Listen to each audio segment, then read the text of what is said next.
The way people are responding to and talking about Meghan Trainor's recent weight loss is a reflection of the fact that people really and truly respond to us, think about us, and their thoughts, feelings, and opinions about us are a reflection of the boxes that they have put us in their own minds and hearts. This is something that I say very often, and I think more people need to understand.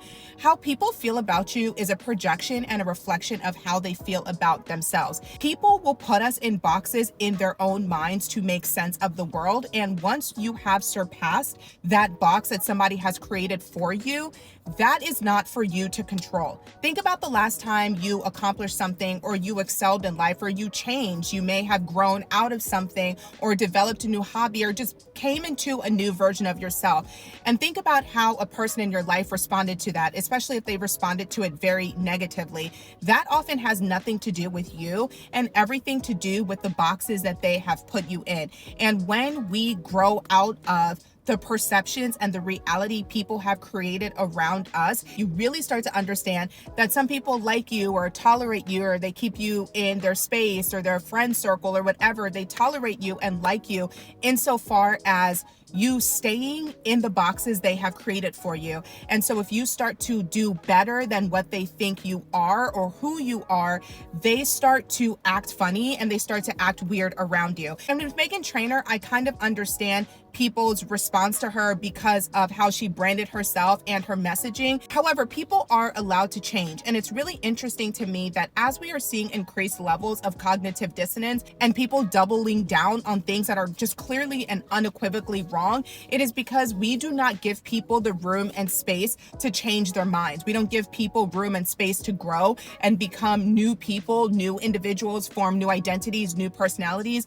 We are always so quick to call somebody back on something that they said, something that they did, who they used to be, instead of giving people the room and space to grow. This is why a lot of the time, if you want to make any significant change in your life, if you want to become a new person, if you want to set goals and hopes and you have dreams for yourself, this is why so many people give the advice that you have to change not only your surroundings, but the people you hang out with, because so many of us hang out with people who have known us in one space in time and one version of ourselves. And when we start to work towards a different version of ourselves, a better version of ourselves, if that person feels threatened by that new version of you, or you're escaping the box that they have put you in, you're going to notice some friction and static in your relationship as that person starts to project a lot of whatever their own internalized feelings of inadequacy, failure, lack of success, their own refusal to change, their desire to hold on to the past. People are going to start to project that onto you. And I find that it happens a lot when women or anybody lose a significant amount of weight, or they become really successful,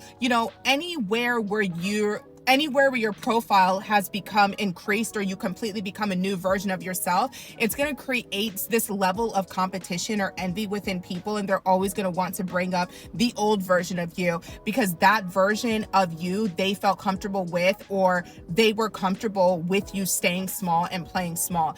If you're trying to go on any journey in life, be it physical, spiritual, emotional, you're trying to change your financial situation, you want to go back to school, you want to step into a new career, whatever, any journey that you're going on, you need to be very mindful and discerning of the people around you and the messages that they're sending you.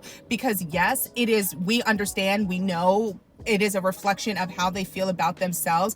However, energy is very transferable, and you want to be in spaces where people want you to succeed. You want to be receiving positive energy from people, and evil eye is very real. People are allowed to change. People are allowed to grow. And if you start to feel yourself becoming threatened by somebody's success, threatened by somebody's change, that is probably a sign you are not where you want to be in life. And instead of projecting that onto them, reflect inwardly and decide, hey, what could I work on? Where do I want to be in life? Why am I not there? And how do I get there?